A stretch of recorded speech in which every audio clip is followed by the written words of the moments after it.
ओम शांति, ओम शांति, ओम शांति। 5 मार्च 2022 प्रातः मुरली। ओम शांति। बाप दादा मधुबन। आज वरदाता विधाता बेहद के बाप ने, मीठे मीठे प्यारे प्यारे बाबा ने मीठे मीठे बच्चों से कहा, मीठे बच्चे, बाप से तुम्हें सुमत मिली है, तुम्हारी बुद्धि का ताला खुला है, इसलिए तुम्हारा कर्तव्य है सबको अपनी बुद्धि का सहयोग देना। प्रश्न है, संगम युग पर तुम बच्चों के अंदर कौन सी आश उत्पन्न होती है जो बाप ही पूरी करते हैं? उत्तर है, संगम पर तुम बच्चों में स्वर्ग जाने की आश उत्पन्न होती है। पहले कभी सोचा भी नहीं था कि हम कोई स्वर्ग में जाएंगे। अभी यह नई आश उत्पन्न हुई है। यह आश एक बाप ही पूरी करता। यह आश पूरी होने के बाद फिर कोई आश नहीं रहेगी। गायन भी है, अप्राप्त नहीं कोई वस्तु देवताओं के खजाने में। गीत है, आखिर वह दिन आया आज। ओम शांति। सभी भक्तों के लिए ज़रूर कोई दिन आना है। सब भगवान को ही याद करते हैं, बाकी सभी हैं सीताएं।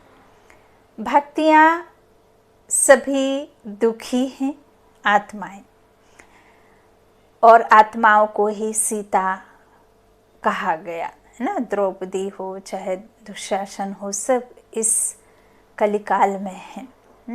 और यही सच्ची महाभारत की लड़ाई है। बाबा कहते हैं बाकी सभी हैं सीताएं। कौन? भक्तियाँ सभी दुखी हैं। याद करते करते आखिर वह दिन आता है जबकि बाप आकर हाथ पकड़ते हैं। उनको खिवैया, बागवान, पतित पावन भी कहा जाता है। नाव खेने वाला खिवैया, बागवान जो बगीचे से, फूलों के गार्डन से गंदगी को साफ करता है, पूरे दिन उनकी देखभाल करता है, उनको स्वच्छ खुशबूदार बनाने के लिए उसमें खाद पानी समय समय पर उनकी देखभाल करता है। तो बागवान भी है जो हमें पत्थर बुद्धि से पारस बुद्धि, कांटों से फूल बनाते हैं। कांटे कौन और फूल कौन? फूल वो जो कभी किसी को किसी तरह का दुख ना दें, और कांटे वो जो एक दो को दुख देते ही रहते। तो अभी सभी कांटे हैं ना। अब बागवान आया है फूल बनाने। पतित पावन जो बिकारी आत्मा है, वो बिकारी आत्मा को पतित पावन आकर पावन बनाते। फिर जब ये आत्मा कर्मातीत हो जाती तो तन छूटता, फिर पावन तन मिलता। वाया शांति धाम फिर वापस आदि में ड्रामा के लिए फिर से तैयार हो जाती आत्माएं। तो पतित पावन भी कहा जाता है। अब बच्चे जानते हैं, हम एक का हाथ पकड़ा है। हमने एक का हाथ पकड़ा है। नास्तिक से आस्तिक बनते हैं। बाप ने बच्चों को अपना परिचय दे अपना बनाया है, वर्षा देने के लिए। बाप से ही वर्षा मिलता है ना। अब यह है बेहद का बाप परम पिता, इसलिए सब बच्चे जो भगत हैं वे सब उनको याद करते हैं, परंतु यह बात भक्त नहीं समझते। कितना धूमधाम से बाजे गाजे बजाते तीर्थों पर जाते हैं, कुंभ के मेले लगते हैं, वेद शास्त्र आदि पढ़ते हैं। यह सब है भक्ति मार्ग की सामग्री। इसलिए भगवान को याद करते हैं कि वह आकर इस दुर्गति से छुड़ाएं। पुकारते रहते हैं, परंतु बाप का किसको पता नहीं। जिसको बाप का पता ना हो वह जैसे बच्चा ही नहीं। बाप को ना जानने कारण, नास्तिक बनने कारण दुख ही दुख है। अब बाप को ही नहीं जानते तो फिर संस्कार कौन देगा? संस्कार भूले, बाप को भूले तो, है ना। तो अब संस्कार भूले तो फिर क्या बनेंगे? दुख, है ना, दुखी हो जाते हैं और दुख देना भी शुरू कर देते हैं। तो बाप कहते हैं कि बाप को ना जानने कारण, नास्तिक बनने कारण दुख ही दुख है। बाप का बच्चा बनने से सदा सुख ही सुख है। बाप है स्वर्ग का रचयिता, वहाँ सभी तो नहीं चलेंगे, लिमिटेड नंबर ही आएंगे बाप से वर्षा लेने, है ना। आदि का झाड़ छोटा है ना, शुरुआत में मनुष्य रूपी सृष्टि जो झाड़ है वो बहुत छोटा है। सिर्फ बाबा ने कहा है इतनी करोड़ों आत्माओं में से वहाँ 9 लाख की ही संख्या है। यदि आप परसेंटेज निकालते हैं तो माइनस में आता है, 0% में चलता है ना। तो वहाँ लिमिटेड ही जाएंगे और वह भी नंबर ही आएंगे, नंबर वार अनुसार। बाकी सब धर्म वाले मुक्ति का वर्षा लेने आते हैं। मुक्ति, जीवन मुक्ति, है ना, वह बाप ही देता है सर्व आत्माओं को। लेना सबको बाप से ही है, सबका एक ही ठिकाना है। ऐसा नहीं है कि जो धनवान है, स्थूल धन से भरपूर है, जो स्वर्ग में समझता है खुद को, उसका ठिकाना कहीं और है। और जो बाप के बच्चे बाप को पहचान लेते हैं वो उनका ठिकाना कहीं, जाना एक जगह। लेकिन मुक्ति और जीवन मुक्ति दोनों भी एक सदगति दाता ही आकर के संगम योग पर ज्ञान देकर देता। बाप कहते हैं अभी मैं तुमको सहज बात समझाता हूँ, बस मुझ अपने बाप को याद करो। और यह बाप ही समझाते हैं कि 5000 वर्ष पहले भी तुम मिले थे, हर 5000 वर्ष के बाद मिलते रहेंगे। अपने लिए तो जैसे पुरानी बात है, कल्प कल्प तुम राज्य गंवाते हो और फिर पाते हो। 84 जन्म तुम ही लेते हो, यह है बहुत जन्मों के अंत का जन्म। तुम समझते हो हम पहले क्षीर सागर में थे, फिर आकर विषय सागर में फंसे हैं।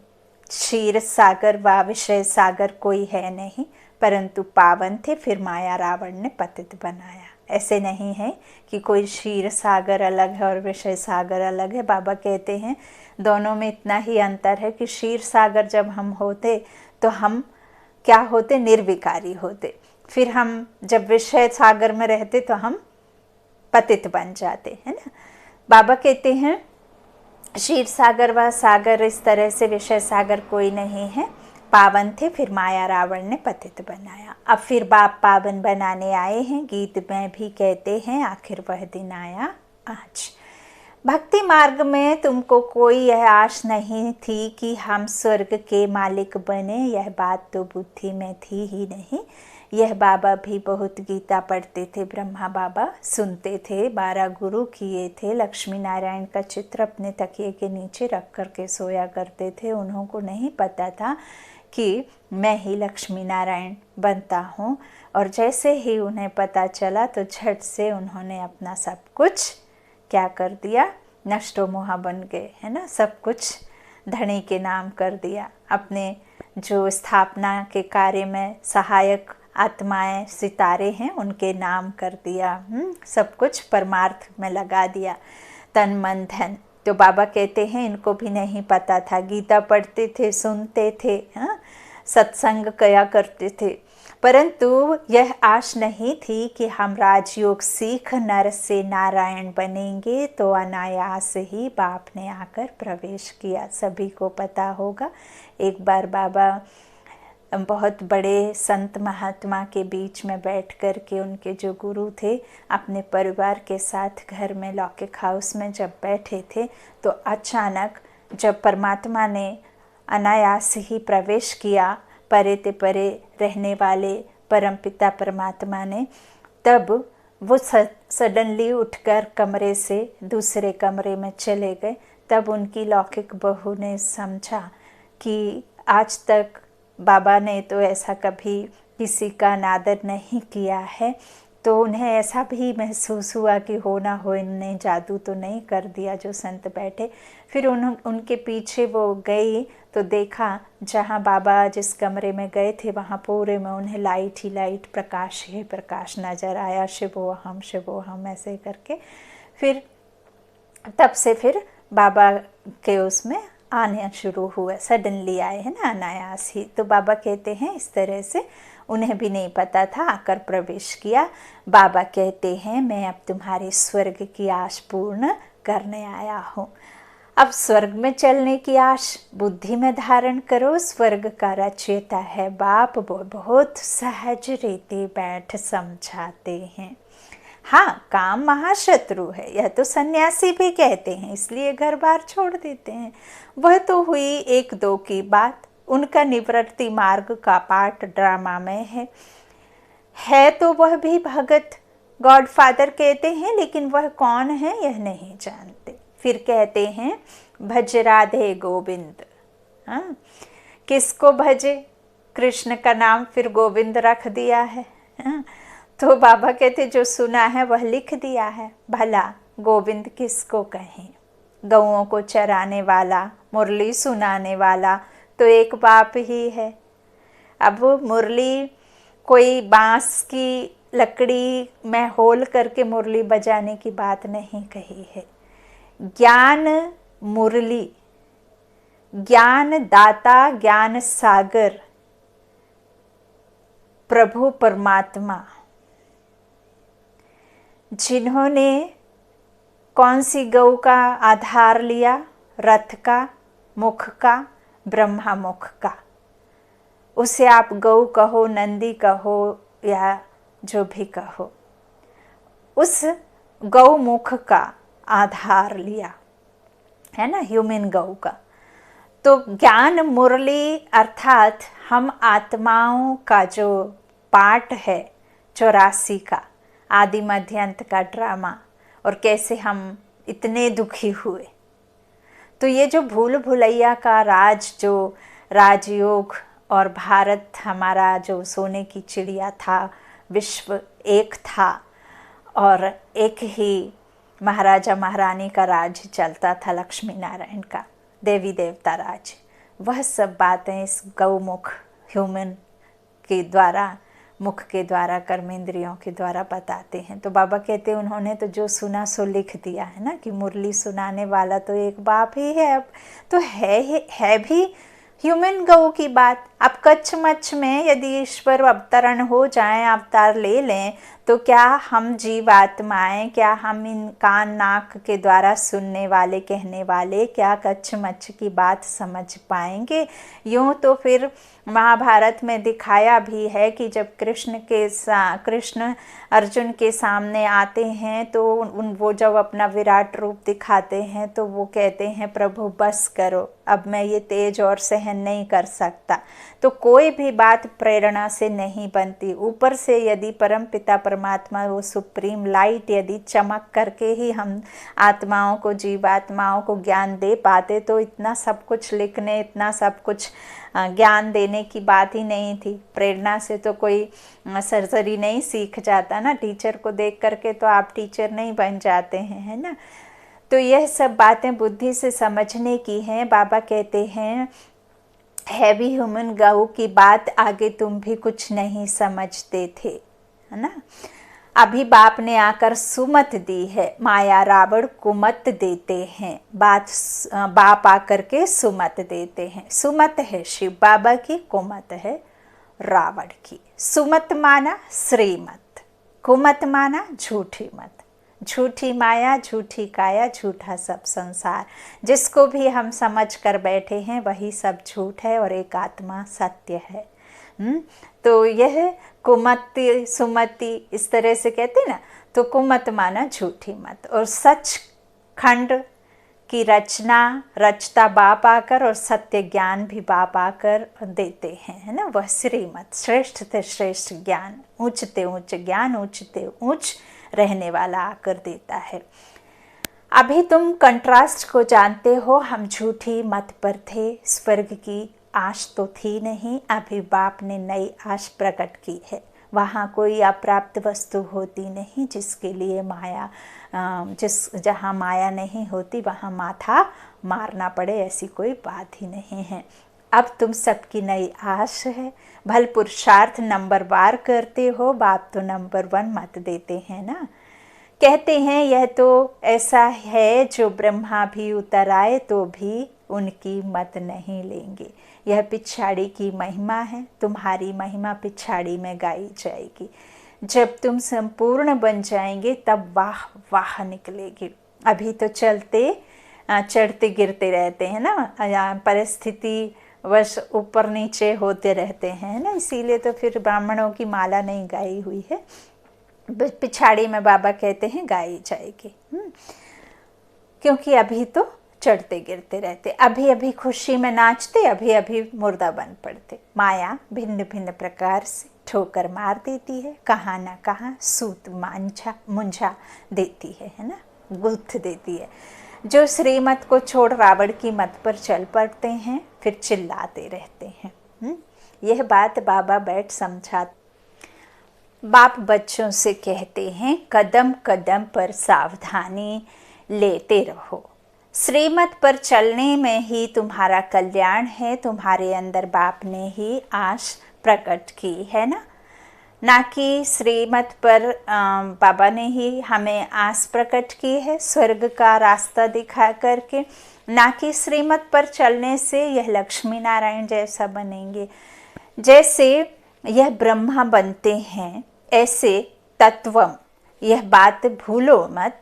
परंतु माया ऐसी है जो श्रीमत लेने का चांस ही नहीं देती, कहाँ उल्टा काम करा देती है करके फिर पीछे आकर कहेंगे बाबा हम यह काम कर बैठे, टाइम नहीं मिला जो राय लेवें। अब क्या करें, माया ने तुमको थप्पड़ मारा, इसमें बाप क्या करेंगे।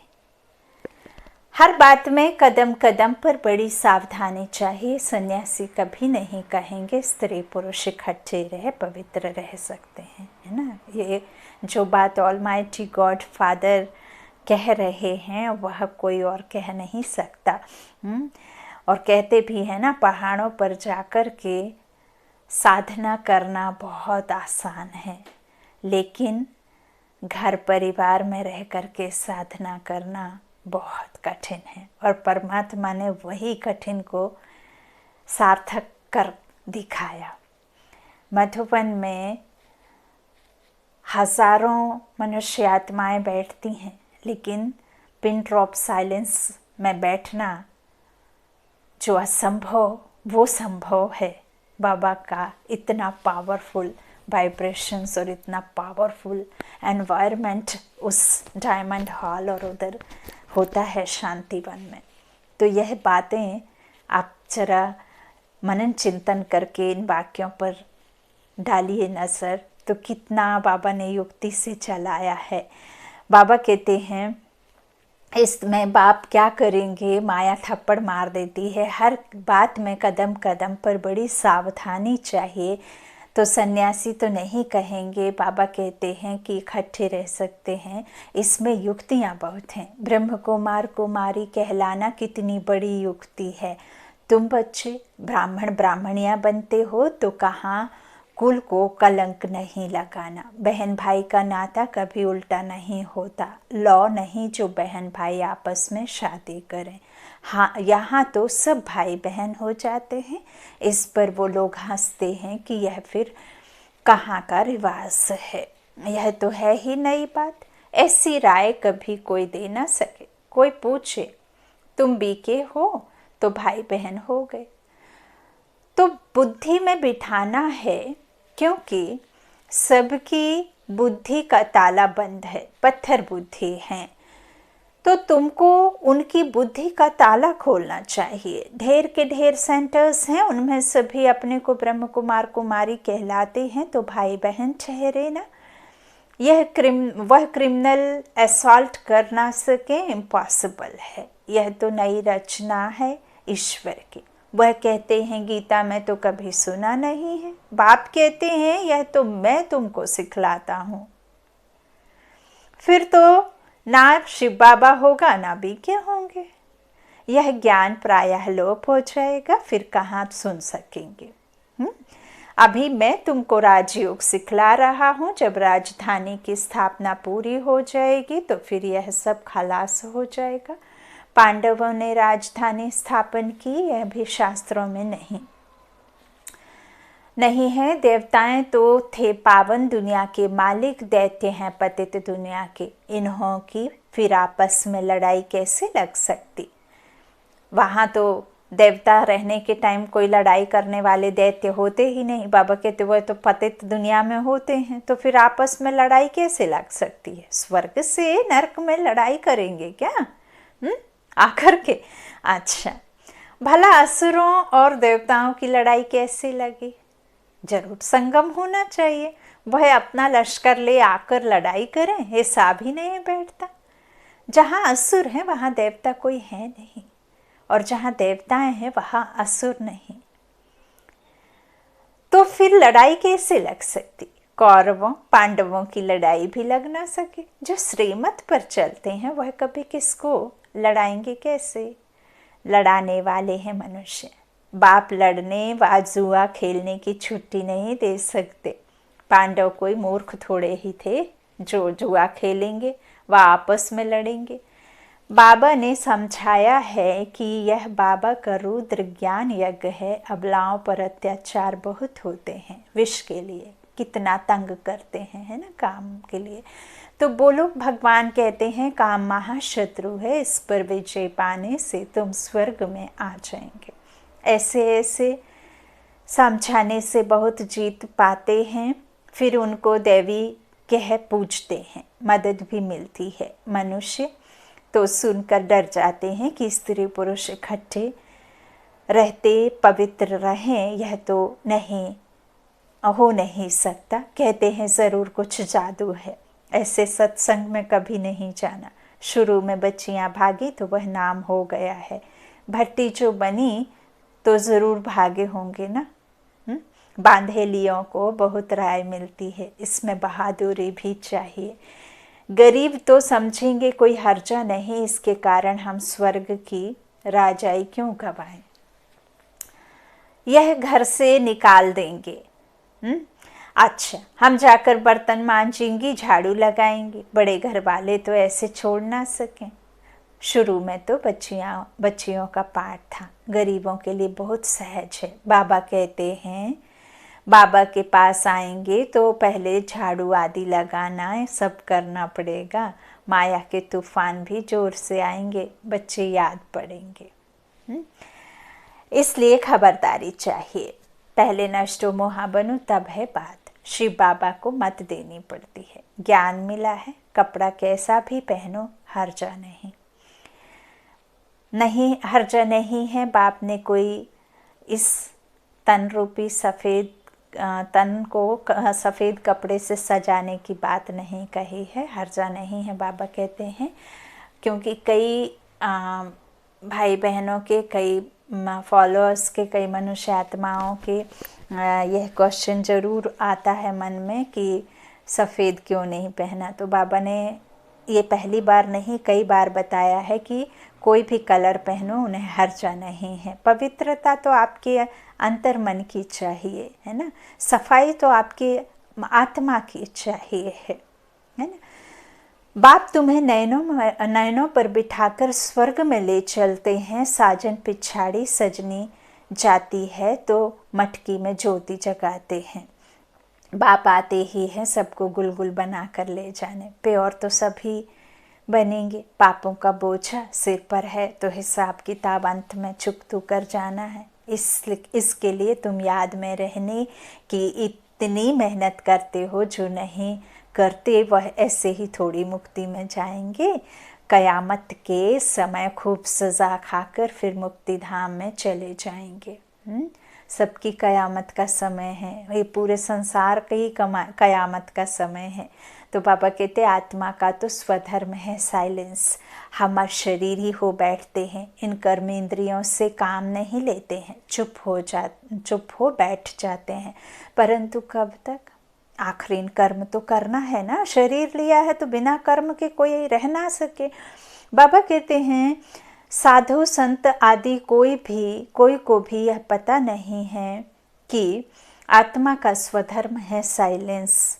हाँ, स्वधर्म ही साइलेंस है। सन्यासी लोग शांति को ढूंढने जाते हैं।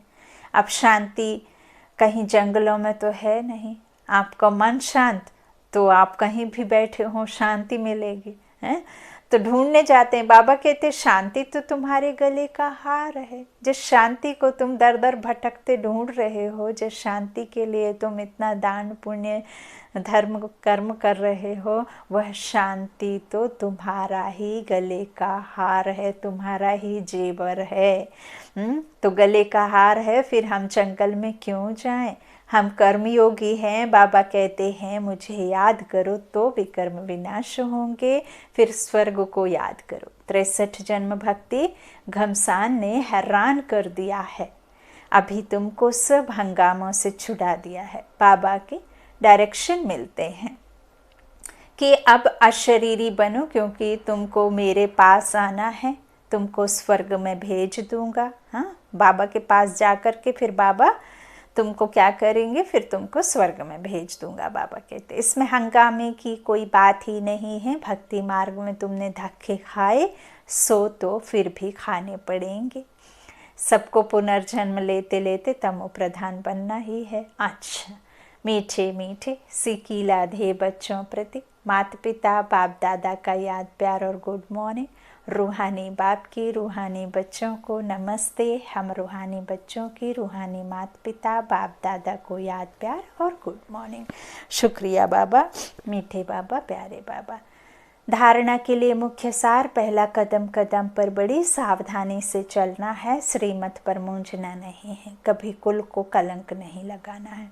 दूसरा, बाप के पास जाने के लिए पुराने सब हिसाब किताब चुकतो करने हैं। अशरीरी बनने का पूरा अभ्यास करना है। वरदान है बाप की समीपता के अनुभव द्वारा स्वप्न में भी विजयी बनने वाले समान साथी भव। भक्ति मार्ग में समीप रहने के लिए सत्संग का महत्व बताते हैं। सत्संग अर्थात समीप, जुड़ना। योग माना जोड़ होता है ना, जुड़ना किसी के साथ में, और माइनस माना उससे विरक्त हो जाना, दूर हो जाना, है ना। तो संग अर्थात समीप, वही रह सकता है जो समान है।